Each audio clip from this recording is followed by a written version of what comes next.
I decided to launch a range of homeware products with Häfele because over the years I've been frustrated by the poor quality of a lot of the fixtures and fittings you get when it comes to building work. And the Häfele brand stands for everything that I have always stood for as well, and that is good value, good quality and reliability. It was also helped by the fact that Häfele wanted to very much work with me, and you know, I didn't want them to say, right, you know, these are the handles we like and you have to like them too. And you know, it's been a really lovely experience because I've been able to have so much input, and together we've selected the ranges that we've got, and you know, as we go forward, I know we've got great plans to expand the ranges.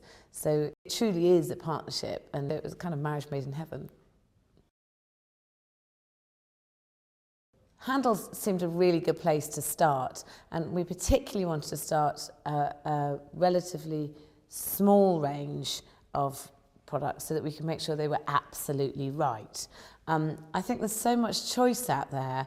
You know, the internet enables you to buy anything from anywhere, but the question is how do you know where to go and what to buy? So what we wanted to achieve is a relatively small range which would work together. So each of the 4 ranges that we've got, all of those handles work together, and you can use them in any combination and you can guarantee that it's going to look great. What I was really keen on is making sure that the different ranges that we had were totally timeless. So for instance, the urban range, it will be timeless. It's been in fashion before. It's the best of the old, pulling it forward, and it will be the best of the new. And it's a particular look, and if you don't like it, that's fine, because then you can look at the period range. And if the period range isn't necessarily for you, then the vintage range will be, or the modern range. But really, whatever style you like, one of these ranges will definitely appeal to you. I wanted to give people plenty of choice to satisfy whichever style they like, but not so much choice that they didn't know where to start or what would go together, or you know, which way was up. Well, the Sarah Beeny Home collection is aimed at anyone, really, and I think that's something that I wanted to somehow achieve, is that it doesn't matter whether you're 16 or even 12 or 13, because I've met children of 12 and 13 who are really interested in interiors, or up to 100. I think there is something for everyone, and I guess one of the reasons we started with handles is that it's really simple to fit new handles, and that makes a big difference. And that is good for men or women aged 12 to 100. And actually, within the ranges that we have, there's something that will appeal to everybody. I guess I wanted to have a range that gave people the confidence to know that whatever they bought within the range, they were going to like. They've seen it, it arrives, and they're thrilled with it. What I want from a collection of anything is I want to know that if I get it from there, it will be good quality. So then it's simply a question of which one do I like the look of. I don't have to worry, is that one going to be a bit flimsy and fall to pieces or not? I want the comfort of the fact that, you know, if you go to this particular retailer, then you know what you get, because each one has been carefully and painstakingly selected to ensure it's as good as it could possibly be. I think that when you add structure to a room, it genuinely adds value. So if you can make the actual solid fixtures, like the doors and the handles that attach to the doors, really good quality in a house, then you will end up actually adding real value to it. I think the big trends of 2015 will bring us back to wanting to have something that's good quality. We want longevity of design. So when you buy something, you want to buy something that is going to last. And I think we saw a little bit of that in 2014, but we'll see more of that in 2015. People want to celebrate their style. I think people, there is no good and bad taste. There's no such thing. It's just how you like it or how you don't like it. So to me, I believe that whatever the style is that you like, and that's why I've got 4 ranges, is because I really truly believe that just because you like something that's classic or just because you like a vintage look doesn't mean you're wrong or right. Just make sure that when you do go down that route, you do it the right way.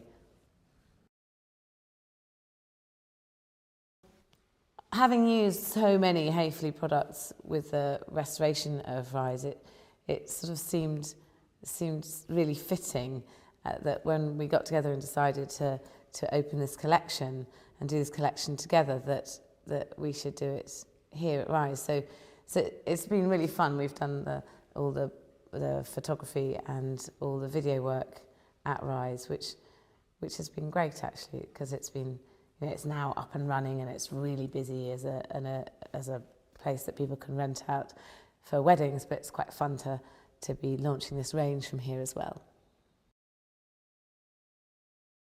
We've had a throwaway nation for so long now, and we all know landfill is a massive problem, and how much more land do we want to fill up? We want longevity of design, so when you buy something you want it to last for the next 25, 50, 100 years. So I think every purchase people make in 2015, the first thing you need to do when you're standing there with your money at the till is think, do I really want this, or would I be saving my purse and the environment if I just put it back? And if you're going to buy something, make sure it's good quality and it's going to last, and it's not going to be faddy. It's not going to be faddy in fashion and faddy out of fashion. It will last. And I think in a way that's what I've always stood for, but I think that fashion is becoming more and more en vogue. When you've got a tired room, how you bring it to life can be quite hard, but I think the most important thing is to start by looking at what you've got, because what we don't want to do economically or environmentally is just think, well, just rip everything out and chuck it away. A, that costs you money, and B, it's really bad for the environment.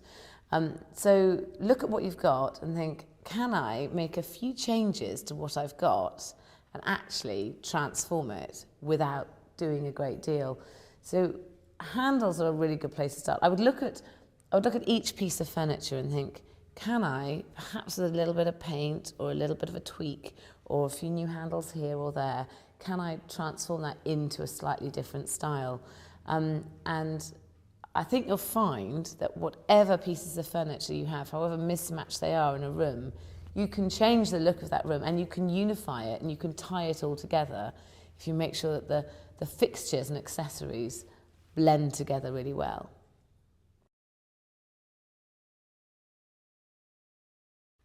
I think one of the biggest mistakes people make when they're renovating or decorating is kind of having eyes bigger than their tummy, really, and that to me that means that they think they can achieve an awful lot with not enough money, and then end up halfway through really disappointed because they really underestimate how long it's going to take, and they underestimate how much it's going to cost, get halfway through and are really disappointed. And it's a kind of classic mistake, but that's probably the thing that makes people most frustrated. And so the guidance that I'd say to anyone is I would really be really pessimistic about what you can achieve and try and set yourselves really affordable and realistic goals in terms of money and timescale. With Rise Hall, when we renovated this, I mean, it was a much bigger scale, but fundamentally the same rules applied, and that is that you need to work out what is achievable in what sort of amount of time and for how much. And we took it in bite-sized chunks. I mean, obviously the first job is to get it watertight, so it was the roof and the windows that come first. Then you need to try and get it dry and warm, so then it's the boilers and the electrics. And then really you can then take it in sections. And we took it in sections because if we didn't take it in sections, you just end up with sort of chaos everywhere. So really, in a way, the project here was, we approached it in a very similar way to we've approached every project we've ever done.